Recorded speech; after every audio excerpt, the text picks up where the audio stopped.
makes you feel the most vulnerable? I would say I'm most vulnerable probably when I don't feel like I have control. Um, Lack of control really kind of freaks me out, and I'm working on that a lot. But that's probably when I probably feel the most vulnerable and a little out of touch with, I feel like, I don't know, just being balanced when there's like things I don't know what's going on. So, but I'm working on that, and I've gotten so much better as I've aged, and having teenage kids. Like you can't control it, so just let it go.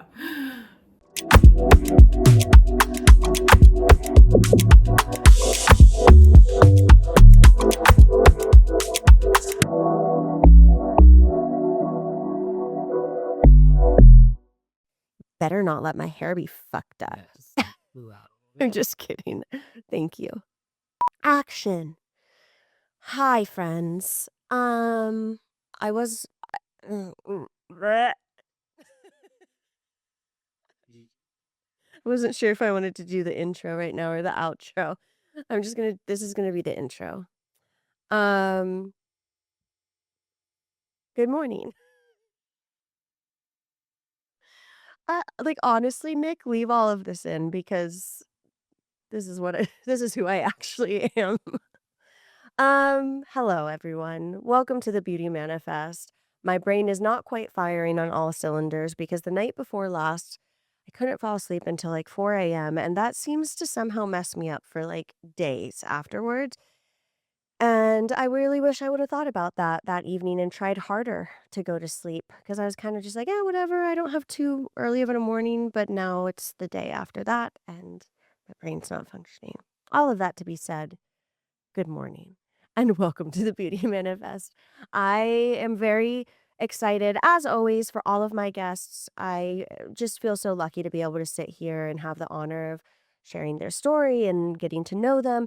But what I'm really excited about today is that Tisha Thompson, the founder of LYS Beauty, so much of what she built this brand around and on is what I wanted to build this podcast around and on in our own very unique ways. Obviously, they're not exactly the same, but an emphasis on what beauty really means, an emphasis on everyone belonging to something beautiful, an emphasis on loving yourself, which is what LYS stands for, Love Yourself Beauty. And so when I get to have someone on whose brand is kind of connected to that or whose ethos is connected to that, it feels like I don't have to translate anything and it just is so organic and natural. And I am filming this intro after we actually filmed together, so I can tell you that Tisha like totally came to the table with just sharing herself so beautifully and her storytelling, and I'm still shook by her level of experience within the beauty industry. It's just so cool to see a brand founder who has touched so many different parts of the industry professionally. I think she said for over 25 years she's been in the industry, and you can really see it in her brand, and we talk about that. Um, but even deeper than that, just sharing who she is as a mom, the loss of her mother and her father too soon, um, and sharing in that grief together was really beautiful. So we finished filming and I looked at Brandon after she left and I was like, I'm in love. Like I already knew that I liked her a lot and I definitely knew that I loved her brand and her formulas. Like literally no one can shut up about her bronzing sticks, and more than that too. But I like fell full in love today just getting to go deeper with her and getting to connect with her, and I'm just so excited to see what she does going forward because as you'll hear, she's really putting herself out there in a bigger way now too. So I'm honored that she was willing to make this podcast one of the first places that she could do that. So I hope you enjoy it. Please, please, please check out LYS Beauty. It is straight fire, and I'll see you at the end. Well, actually, I'm filming this afterwards, so I'll see you right now when I film the outro. But I guess you don't need to know that.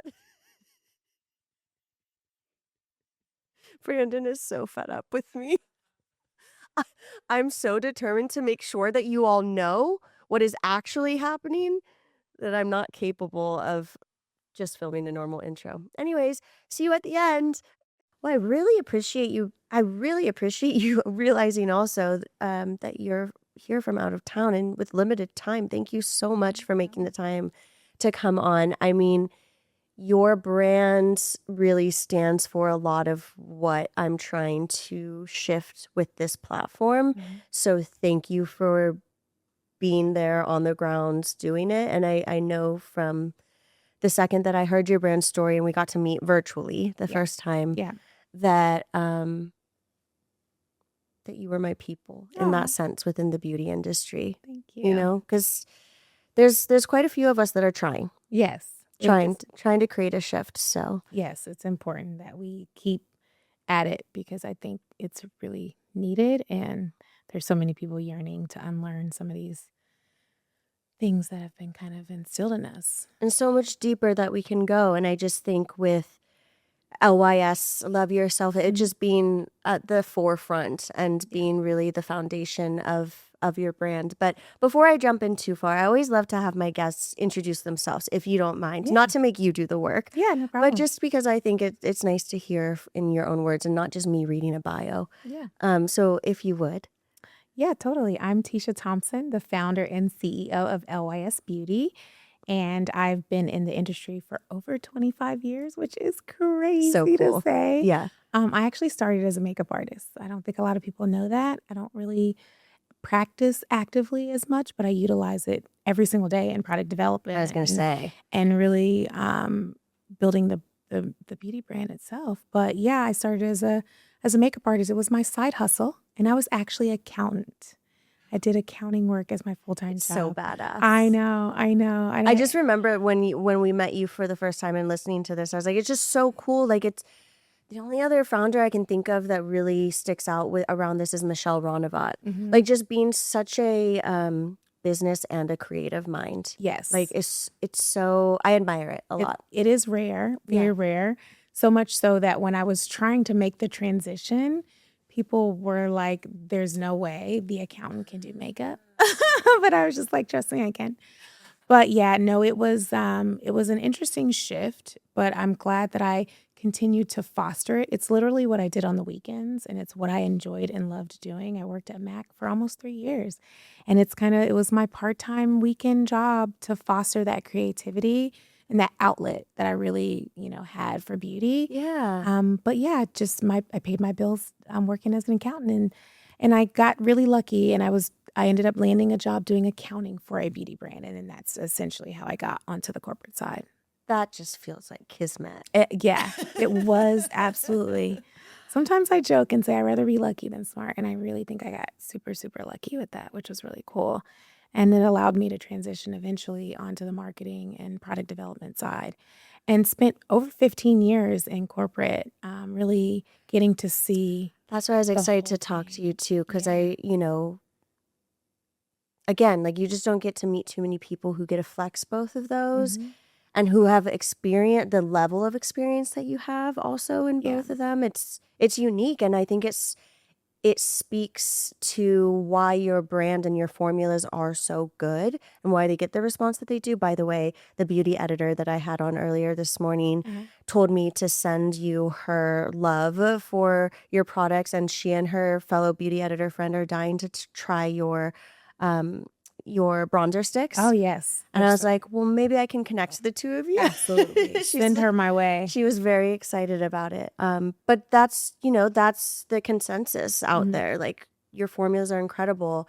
Your brand is incredible. Your marketing is incredible. And your marketing is not just incredible, it's authentic. Yeah. And like you can feel all of that, I think, as a consumer, even if you're not in the beauty industry. Yeah. I think wearing so many hats, being a makeup artist, being a consumer, being a mom, actually, learning and understanding the development side in the lab, understanding the numbers and the financial profitability side of it. I think understanding so much of that really does kind of give you a little bit of a different bird's eye view on how to build a product to make it work both performance, quality, and also make it financially successful. And those are all elements that sometimes we overlook. And I've missed the mark. I'm not saying I've been perfect, but sometimes we do. We make something that's so wildly expensive that we can't afford to produce it. Sometimes we, make things that, are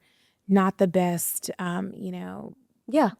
whatever the case may be. And I think understanding all of those areas, I think just makes the dynamic for me a little bit, I'm not saying better, but I think it gives me a little bit more of a leg up to really be able to put something out that I think has the opportunity to be a little bit more successful. You could probably forecast the longevity of something because you're looking at it from every angle of the industry. Like, first and foremost, of course, the efficiency and the quality of the formulas, right, as a makeup artist. But beyond that, it's like, okay, let's look at the supply chain. Let's look at the packaging, all those things that like long-term can impact your sales and because sometimes working we with create Sephora. things that's just like we love, but sometimes that's not the end all be all for the consumer and what's important for them, right? They ultimately want performance, they want quality, they want things that they can afford, they want things that they can get access to. So I think they want packaging that's going to not break or be sustainable. Yeah. So I think there's a lot of things that we have to think about that's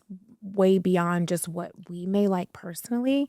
So I think being able to see things from all those different perspectives and point of view allows me to really then kind of get in the psyche a little bit more of what the consumer is looking for. Yes. Especially when you work on a lot of faces and you listen to a lot of people. Which is important. From that perspective, creating honestly for a consumer base is all about listening.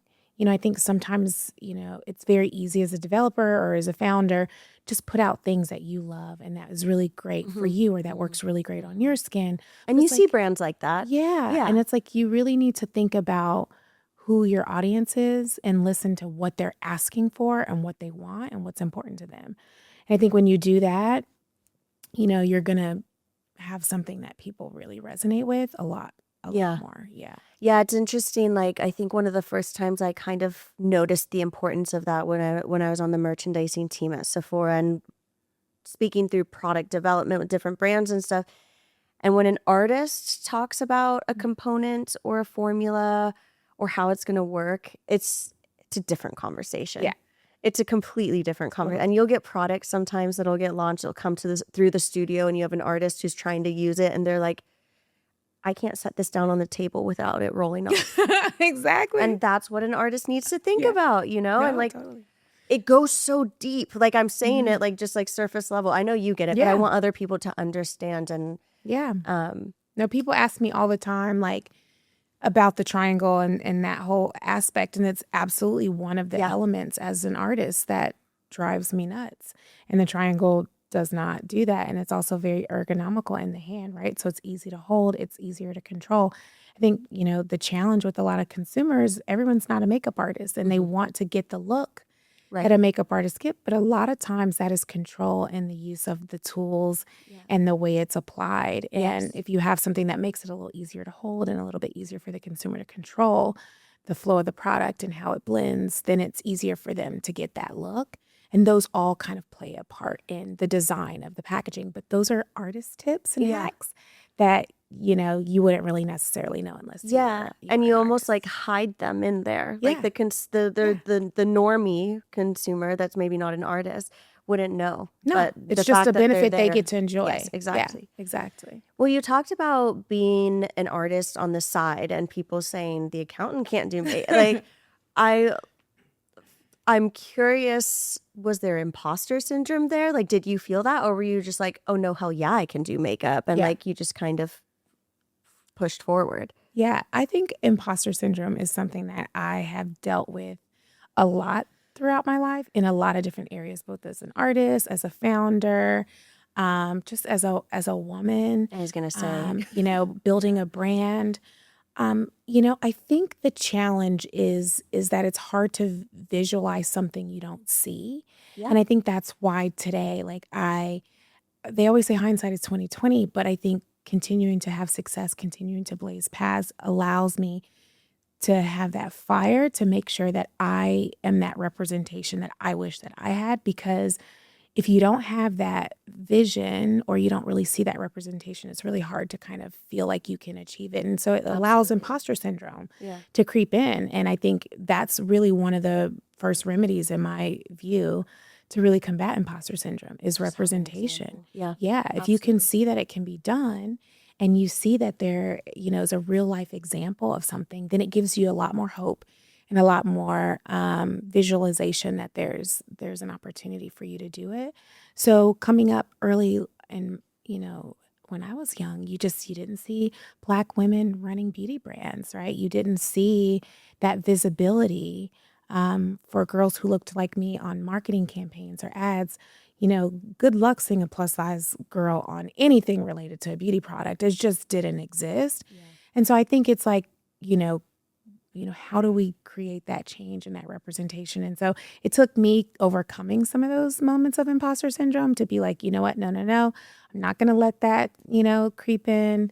I'm going to make sure that I, be that change that I ultimately want to see. I mean, good people don't deserve though, that. because to be it's hard. beaten down in this society and having the lived experience, where do you think that awareness came from? Did that come from other women in your life, from growing up? Yeah, I think it just came from powerful people in my circle in general that really uplifted me and was like, they saw things in me before I saw them, which is really good. Having a very strong mother. My mother was a badass. She served in the Army. She was like, one of those women that were just really tough. I mean, she battled breast cancer for 14 years. I mean, but just a tough woman. You know what I mean? And when you lose her? Yeah. I'm sorry to hear that. Did she pass? Yeah, 3 years ago. Oh, not that long. I'm so sorry to hear. I lost my mom to cancer as well. And Brandon lost their mom about 3 years ago. Yeah. Mother's loss is a through line on this podcast. And I'm not surprised just that somehow those who come on share that. But so sorry for that, especially when it's someone who was such an uplifter of you, but I'm really glad that she got to see. She definitely got to see. That's I amazing. remember the day she got to walk through my corporate office and how the chills. She was so proud of me, and it's so cool that she got to see that. I know. You make me cry. No, but it gives me that. It gives me that. It's my why. It's my reason for bulldozing this path down because her and my dad, I lost my dad, who ultimately is how I funded the start of this business. Because I lost him in 2019 and I made the decision to quit my job when he left me a little money, and not a lot, but it was enough that I said, I'm going to quit my job and start LYS. And that's actually how I funded the company. Wow, that's so cool. Yeah. So not the loss of your father, but the way that you were able to then create something beautiful. It's their legacy 1000% is the reason why I bulldoze and I don't allow any of those things like imposter syndrome or any of those elements come in and stop me from getting what I know. You're like, I'm not going to waste. No, life is too short. Life is too short. And ultimately there's things that need to be done. There's changes that need to be made. And listen, I'm here for it. Yeah, my gosh, thank you for being here for it. I mean, truly, every founder that I get the honor to speak with that are really doing the work, you can feel it. Yeah. And thank God for you because we're having to counter a lot of other kind of work being done, Yes. So really appreciate it. And like you were ahead of it all too. Like even just launching at Sephora, your brand was, how long did you have your brand before launching at Sephora? I literally launched 7 days before I launched. I was going to say, because I thought it was, I was like, did you launch exclusively with us or was it fresh? Because I remember it wasn't like years. Yeah, I did. I launched exclusively. I remember during the pandemic starting, really starting late 2019, early 2020. Yeah. And the pandemic hit and, I was just kind of already starting on this journey. Such a hard time. And the world shut down and I'm like, do I keep doing this? And a lot of people around me were like, I don't know if this is a good time to keep doing this because the world's going to be in, we're in masks and everything was shut down. But I'm so glad I did not stop and I continued and I pitched Sephora that year. And I never thought they would give me a call back, and they did, which was so great. Thank God. And we launched the brand in 2021 exclusively with Sephora. We're still exclusive. Which again just goes to show what you've been up against. I mean, to launch around that time. Launched during the pandemic. Just so challenging. Self-funded and exclusively with a retail partner right out of the gate, which is a lot because the concept hadn't fully been proven at all. And it was one of those things where we took a gamble, and I'm so glad Sephora bet on me. And they were like, well, we think we'll test with 4 months of inventory. We'll see. And I was like, listen, I'm a small self-funded brand. I don't know. And we're like, we think 4 months, this will last you, And we launched and we sold out in 10 days. And it was wild to think. What did that feel like? Was it scary, exciting? Because I feel like I would be scared, like, oh my God, I'm out of inventory. But then also it was, I think having a lot of experience in the past and a lot of great supplier relationships allowed me to zig when everyone was zagging. Yeah, but it was a really tough time because getting anything in this country at the time was really difficult. But we were able to move mountains and make things happen and still continue to scale and grow, which was great. And 9 months later, we were in stores because we launched on D2C in February. And in September, we were in stores. So we were really, and I know I look at it as like my guardian angels, I think, were over me. Like, how in the hell did we manage to do that during one of the most difficult times and scale and launch a new retailer as a new brand? But I think it was, for me, a realization that we really were filling a white space. Yes. We were really filling a void for consumers, and we were really speaking to something that resonated with them, which was really, truly a shift in the narrative for beauty, right? It was less about changing who you are, less about using makeup to cover up and this whole transformation culture, and more about embracing who you are, using makeup as a form of self-expression, more about being yourself authentically, more about truly loving yourself. I launched the business, and I used to go on all the time and say, listen, the goal in my vision is to make everyone more confident in this world and to walk through. If I don't sell you a single product, if I leave your cup more full and you feel better about yourself after experiencing my brand, then I've done my job. It's ultimately shifting that narrative and how you receive beauty and your relationship with beauty is really my goal. The brand is a movement. You know, it's more than the product. It's purpose-driven. Yes, it's absolutely more purpose-driven. And I feel like people feel that through and through it. Yeah, it's a feeling. It's an emotional connection. Yeah. It's important. It's really important to me. And we've done that through our community, I think. We call everybody in our community our confidence crew. And it's our goal, right? Like, for me, I want people to feel seen and represented and feel like they have a brand that resonates with, what is important to them and what they stand for.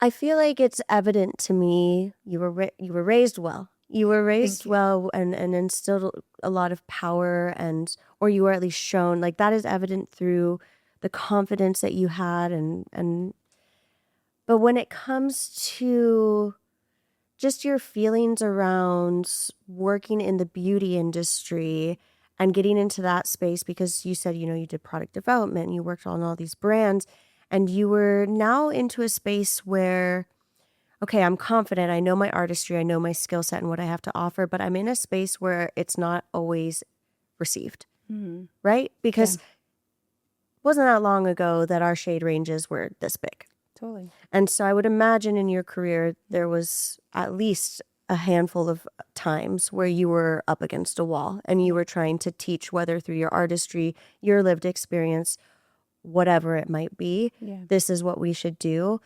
And it's not received, it's not taken seriously, it's not put into practice. Yeah. How did you keep moving through that? Or is that what kind of lit the fire under you to create your own? Yeah, for sure. 100%. Yeah. I think for me, starting my own brand, I felt like gave me more autonomy to really be able to not only make the rules, but break the rules, right? Like, when you control the ship and the direction and where it goes, then you can really decide what, walls you're going to bulldoze down, and you decide what battles you're going to fight, and, what industry norms you're going to go against. And, sometimes when you work for other brands, I think every brand has their own DNA and their own thing that they stand for. And I'm not knocking that. I think there's a reason for being for every brand.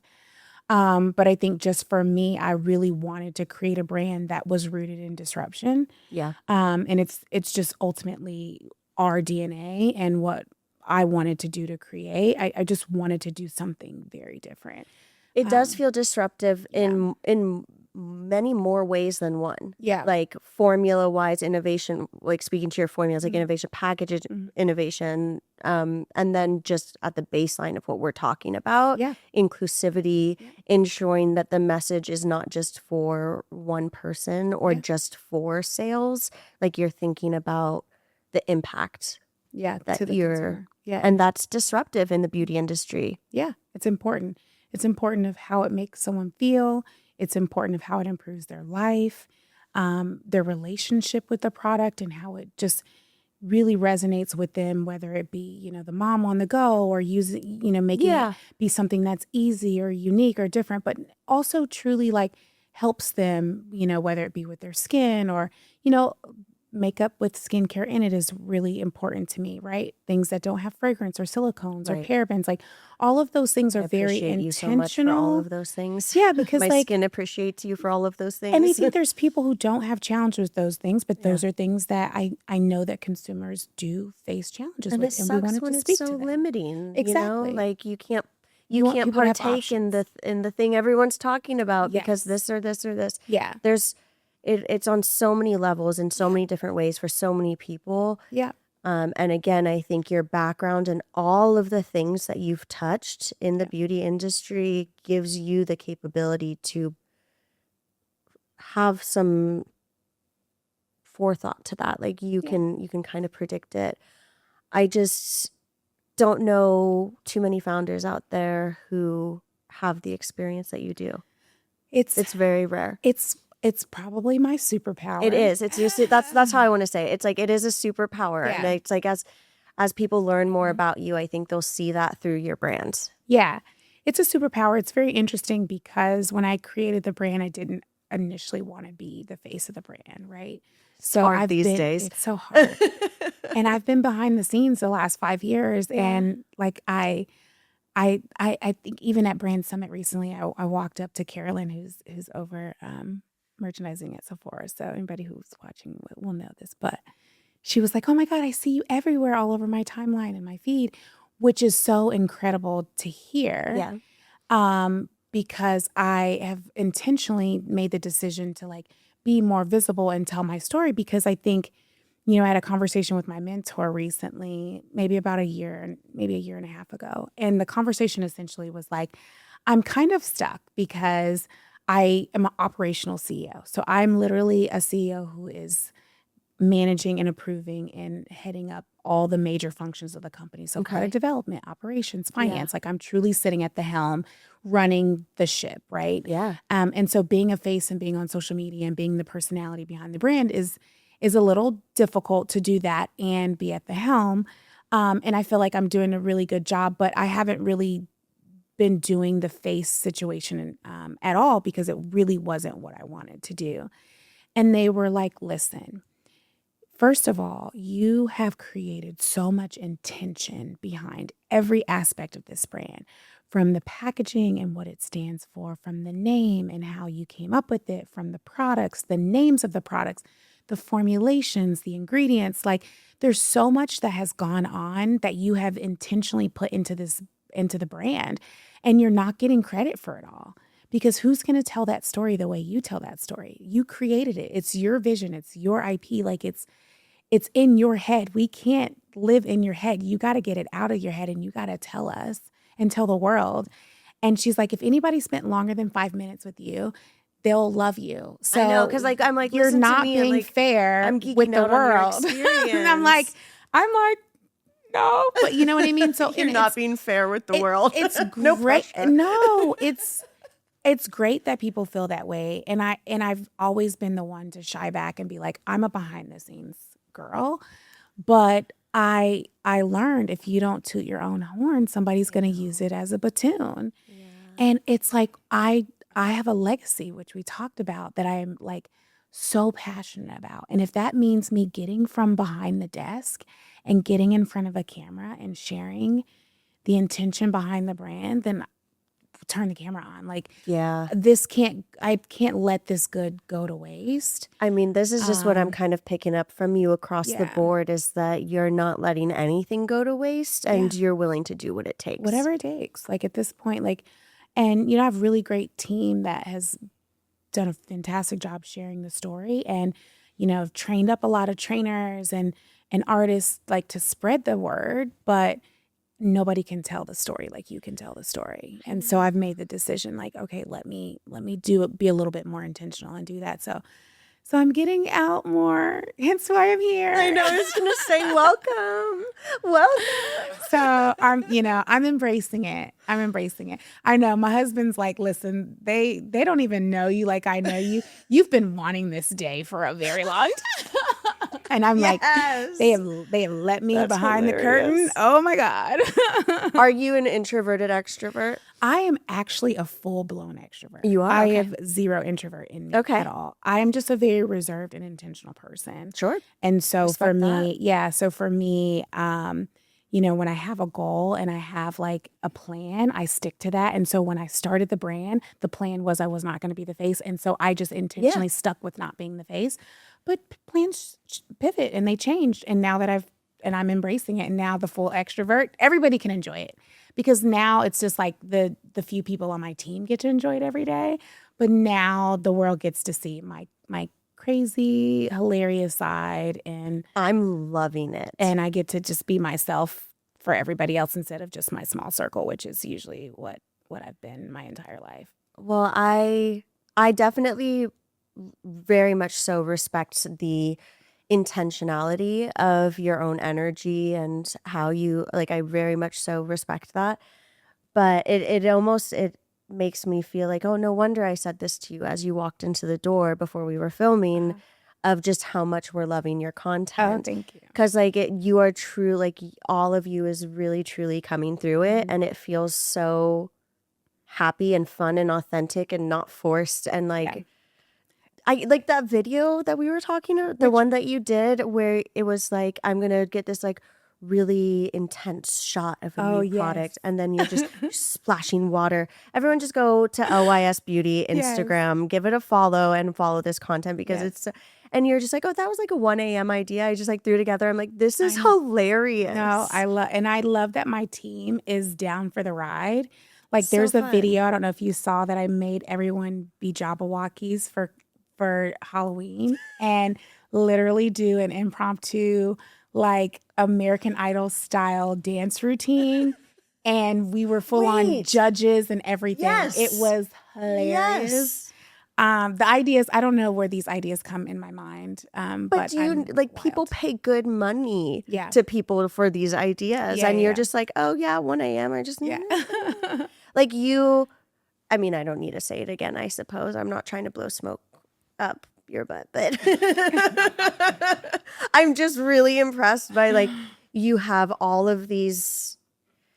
I mean, you really could be a one-woman brand, although you might pass out. No, I would pass out. No, I know. But it's just cool how you can really tap into a lot of different parts of yourself and like expand that.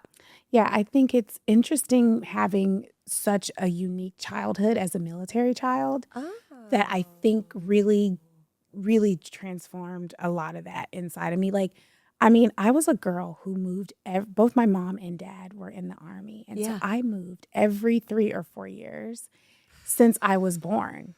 So like making new friends every 3 or 4 years, it naturally creates this extroverted, wild, crazy side of you that, you just have to be lighthearted. You can't take anything serious. You just have to be able to roll with the punches And, there's always change. And like my team knows, like if there's one thing that you will experience at OAS, it's going to be change. It's what our packaging stands for. The Yeah. triangle, the delta symbol, it stands for change. Like that's how the world is. That's how life is. You have to be able to like evolve and pivot and grow.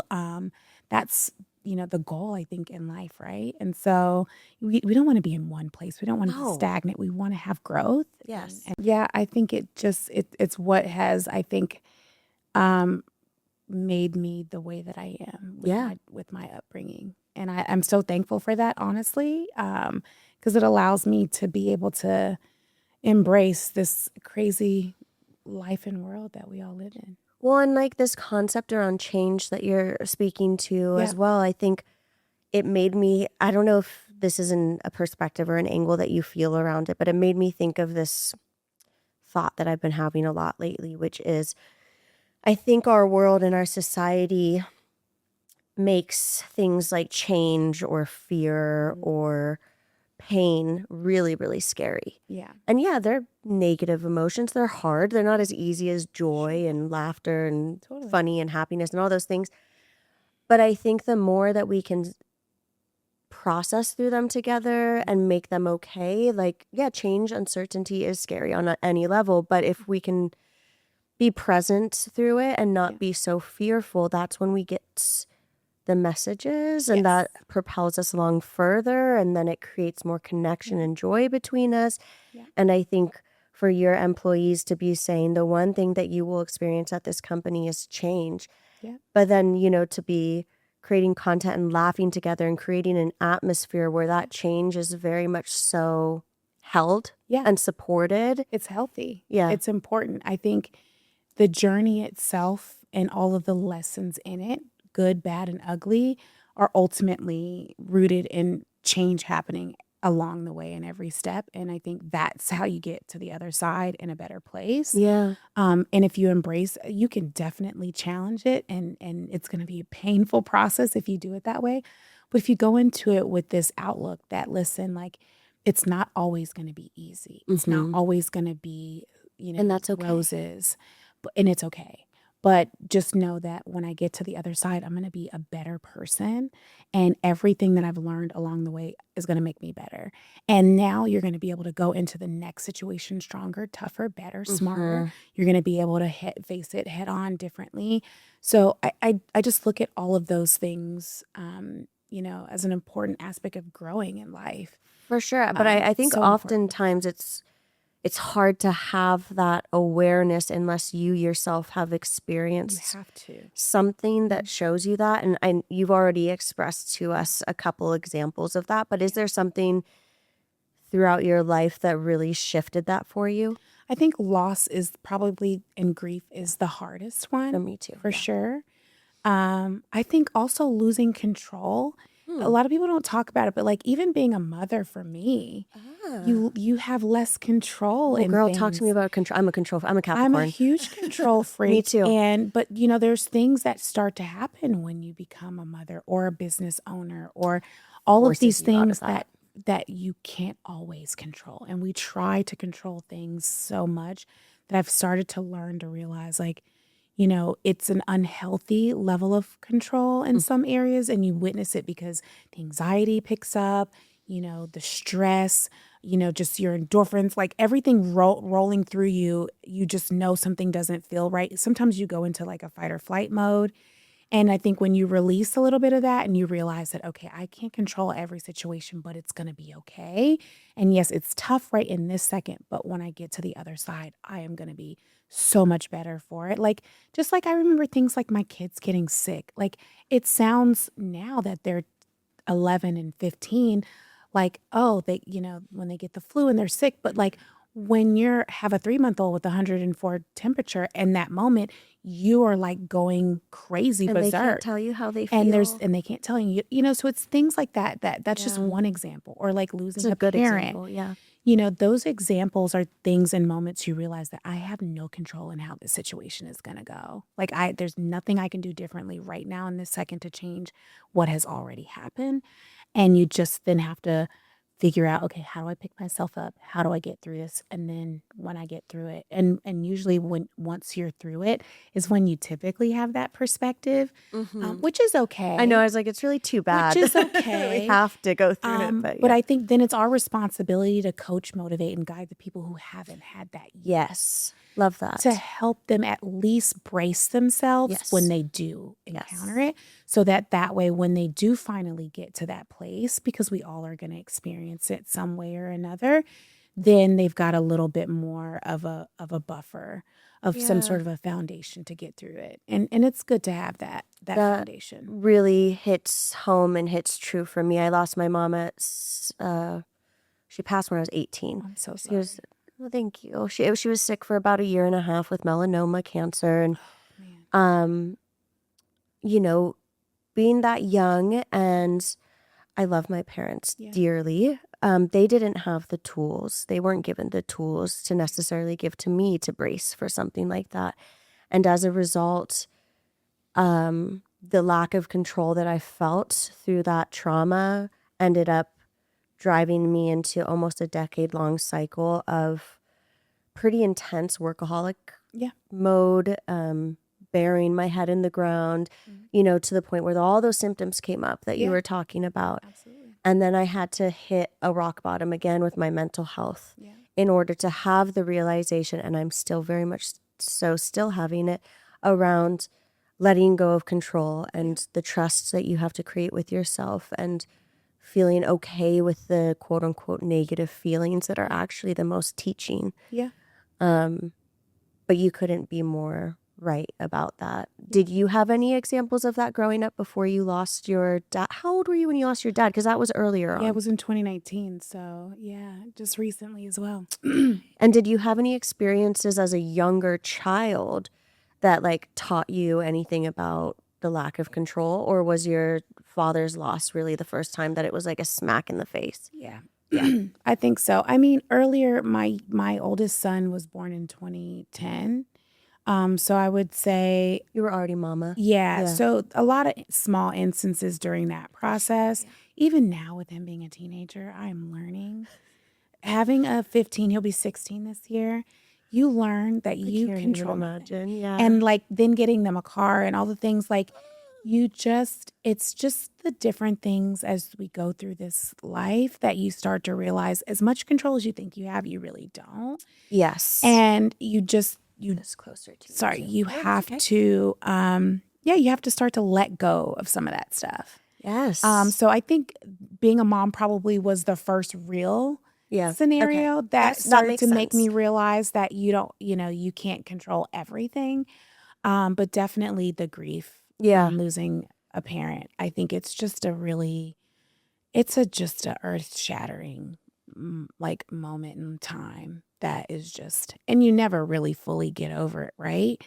But more and more time that goes by, you definitely are able to, get through it, and you shift the energy in the sense of making it be about grief and be about, I always use the word legacy, or like my dad used to say, military guy used to say, carry on the mission, when like, he lost, unfortunately, some of his siblings, and I had attended their funerals and things. And I remember he used to say those sort of things during tough times. Like, we just got to carry on the mission, I remember he used to make me and my sister march. Like, it was hilarious. He was just a funny guy, but really rooted in structure. And I think for me, it was just that getting through that process is reminding me that, okay, like, I know they're there. I know they're looking over me, but what would they want me to do? And essentially they would want me to carry on the mission, finish the job, like keep going, right? I can't crawl in a ball and like let my purpose that I know I'm designed to do go to waste. Right. Like get up and like get it done. Well, and I think that really shines through in like what we were talking about before, is you will do what it takes. And it's like, or when I asked you about imposter syndrome, it's just kind of like, I don't have time for that. No, you don't have time. And like respect. Totally. Like, I mean, I was in my 20s before I saw a plus size Black woman on a beauty campaign. It was Queen Latifah and CoverGirl. I'll never forget.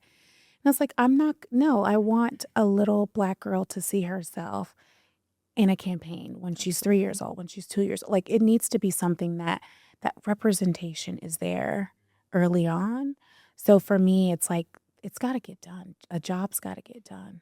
Do you feel like your parents simultaneously held like a safe emotional environment for you? Because Yeah. I think the concept of resilience, the Yeah. concept of marching on, it can be so positive, but it can also be crushing to some Yeah. people if they don't know how to process. If they're just like, no, let me suppress this and then march on. You kind of have to hold both as you walk through this life. Yeah. So how did you find that? I think it did make me a lot tougher in the sense of maybe masking things or not dealing with certain emotions early on and being just, I don't know, just this conversation of badass and tough and resilience and like deal with it later. Like this, you have a job to get done. I think as I've gotten older and I think as I'm, getting wiser and as my kids are getting older, I think, you start to come to terms with some of that behavior and say, okay, it is okay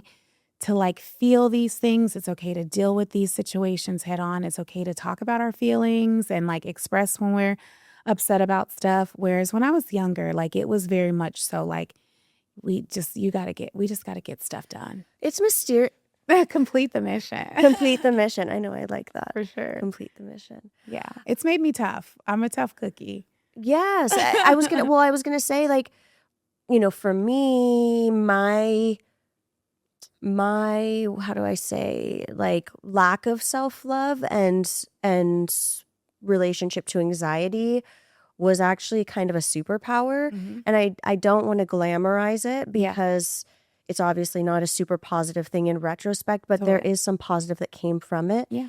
With that experience, I propelled my career forward very quickly. Yeah. Because I was focused and I just kept going, and that was, and I think a lot of people have that. A lot of successful people or people who reach success, like launching a brand like you have at a younger, like it's like your ability to do that comes from this superpower. And it's not that I want, like I said, I don't want to glamorize it, but it's mysterious. We don't really know why we're here or why we're doing what we're doing or why we get the lessons that we get when we get them in life. And maybe it really is just part of your purpose. You had to say, no, I don't have time for this, so that you could create the change that this world needed. Yeah. And I think some people have the ability to kind of drum that up in themselves and be able to forge forward and get things done because they're naturally designed to be that path blazer. And there's some people that do need that support system to be able to like get through the next phase. And I feel like I didn't see that. I didn't always have that, but I knew that it was something I needed. And if I needed it, somebody else needed it. And so it's like, okay, well, how can I be that somebody else for somebody else? That means I have to go first. And, we've been there, like, on a field trip or when the teacher calls on you and they're like, who wants to go first? Like, I'll go first. Not everyone wants to, or has the makeup to go first. Exactly. But then once someone goes first, then it makes it easier for people to then say, okay, and the first person may not do it the best. And the person who goes third or fourth may come in and kick the first person's ass. Yeah. Which is fine, but somebody has to take the plunge. Yeah. And I'm happy to do that in a lot of cases, wherever the case may be. And I'm not the first in everything. There's amazing women that have blazed so many incredible paths as well that I look up to, like the Immigreeds of the world. And they're just like, astonishing women. I'm just excited to just be on, this trajectory to be able to hopefully open doors for other amazing people who want to experience beauty in a different way.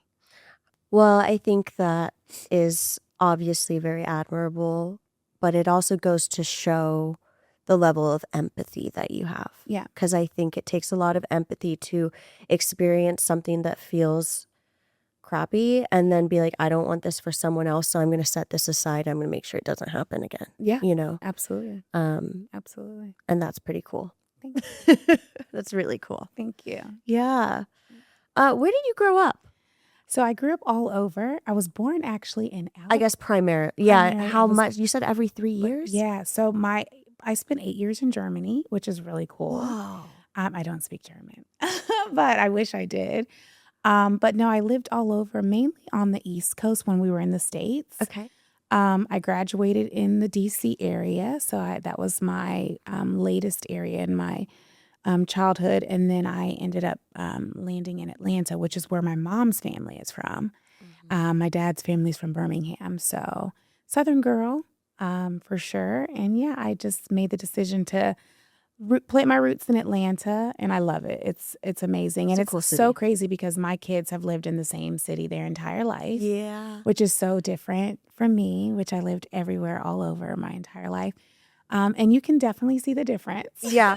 Well, I was gonna say, You like, can definitely see the touching on empathy, and I think we might have even already touched on this before when you were talking about the fact that you grew up moving, but what a way to learn empathy. Yeah. Moving to a new city and having to make new friends and being the one that's constantly judged. I recommend it. And so much so that 8, 9 months ago, I moved to I'm still in Atlanta, but a whole new town.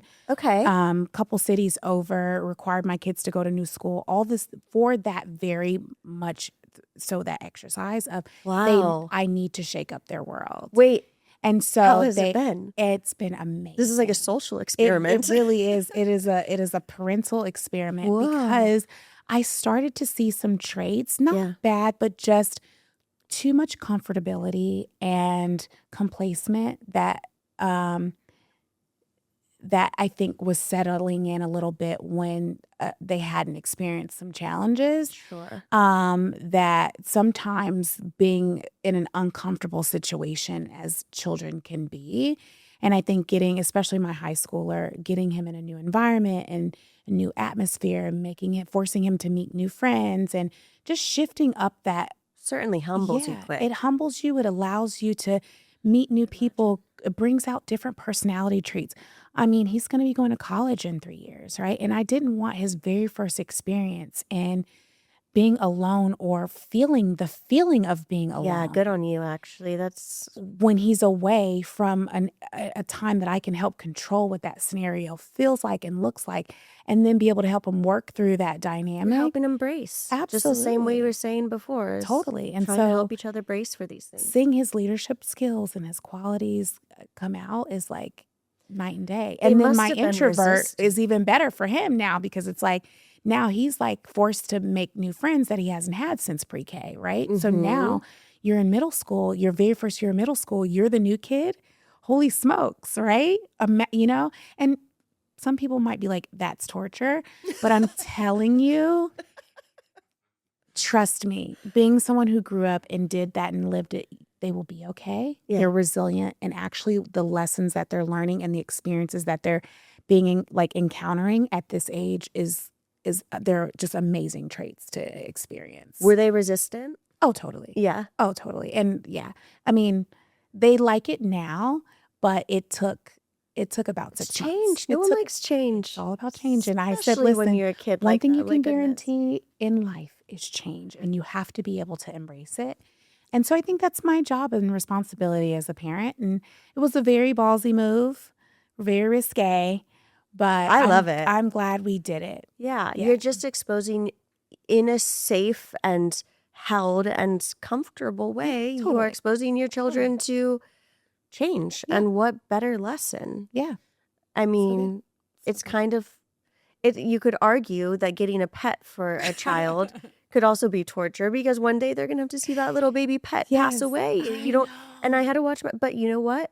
I lost my kitty before I lost my mom, and I know it sounds ridiculous, but that's a little bit of a brace. Yes. And both boys have experienced that because we Yeah. had a dog and a cat, and both have passed on. Yeah. So they have experienced that, and it's as sad as it is a lesson that they have to Yes. experience, and Yes. grief is something that they'll have to deal with at some point in their life. We're not all going to be here forever. And so those things, we don't think about those moments in life being important life lessons, but they are. Yeah. They really are important life Very lessons. much. So Yeah. it shapes us. All of those things shapes our lives. It absolutely shapes us. And sometimes when I speak to people who have these very everyone has something and it is all relative. Yeah. But like these seemingly very charmed upbringings, I sometimes think to myself, I don't know what's better. Like I've had a lot of loss from a young age and it's been pretty consistent. And I sit back and I'm like, God, I got dealt a shit card. Yeah. But then the But did lessons you? that I've learned, the The empathy lessons. that it's given me, where I am, like I look at it as everyone's you never life is know. a snowflake. We're all different. We're all unique. And we're all, learning in our own unique different ways. And not one journey is better or different than the other. And so I Yes. just think it's all in how we, decide to embrace it and grow with it. We can look at it as it's a shit card, or we can look at it as like I'm a badass person from what I overcame, and look at me now. You know what I mean? So it's all perspective. I'm so glad that they bullied you into being the face of your brand, because that's the clip, girl. Y'all heard that? Like you're such a natural at Thank this. you. You're I so appreciate it. the way you share yourself, and thank you for coming on here and being willing to share yourself vulnerably. I know we've met briefly in the past, but we haven't gotten to sit down like this, and I ask a lot of my guests to be willing to share themselves in ways that, other places in the beauty industry doesn't. The same way that, you didn't really see yourself being in front of the camera for your brand, but I appreciate you. you're Thanks for having me. killing it. And thanks for giving me a platform to tell my story. I really appreciate it. So happy to, so honored to. Thank you for sharing your story. I know for myself sitting here, so much of what you said, I was just geeking out on. I didn't want to interrupt you because you had so much to share about your experience, but I really appreciate it as, a corporate girly who's worked in a lot of different departments and a lot of different spaces and trying to find my own. Yeah. You're very inspiring, as is Thank your brand. And I think there's a very distinct reason why you and your brand have a reputation, which I hope that is out there. Oh, thank you. Yeah, no, Thank you. I truly. appreciate that. So thank you. Where can everyone find you? And LYS, of course. Yeah, so they can find the brand at LYS Beauty Official on all platforms. And they can find me, Glamour Girl, and girl is spelled GURL 5 on all platforms. Perfect. Yeah. Thank you for doing No this. problem. I Thanks for having appreciate you.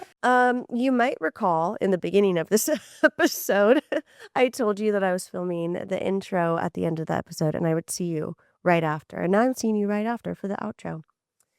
That is the magic of Hollywood here in Burbank, California. Well, it's everything that I said in the beginning already, because I filmed it afterwards. So I already told you how much I love her. Like I just am so happy with this interview. I don't even like to call it an interview because I don't prep for this like an interview. I don't treat it like an interview. I don't think about it as an interview. I think about it as a conversation and as a story that everybody has to tell. And I feel like she did just an exceptional job of sharing herself and tying it back to not just her brand, but the beauty industry at large and the shift that she's trying to create within it. I also just have to shout out her husband who was here for being the sweetest and most charismatic and just so funny behind the camera and he works on the brand and supports her in such a beautiful way, and their energy and their vibe. I just wanted to shout it out because you can't get through this life without the support of your loved ones, and it's really cool when you see people doing it so well. So thank you, Tisha, and thank you, LYS Beauty, for lending yourself to the Beauty Manifest. Everyone, please follow LYS Beauty and Tisha. Her social handles popped up on the screen. They'll be in the description below. Please comment. Let us know what you thought about the episode. If there's anything about her or the brand that you want to learn more about, ask the question. Might have her back on. She might get in there in the comments and answer you. So don't hesitate. And what else? Make sure you subscribe, ring that notification bell just so you know when new episodes are coming out. And just truly, honestly, thank you for listening. Every time someone tells me they've listened to an episode or a stranger comments, I pinch myself. And I just feel really lucky and privileged that I get to do this as self-expression and a creative outlet with a beautiful friend in the same space. So thanks for supporting us and this work, and I'll see you all next time.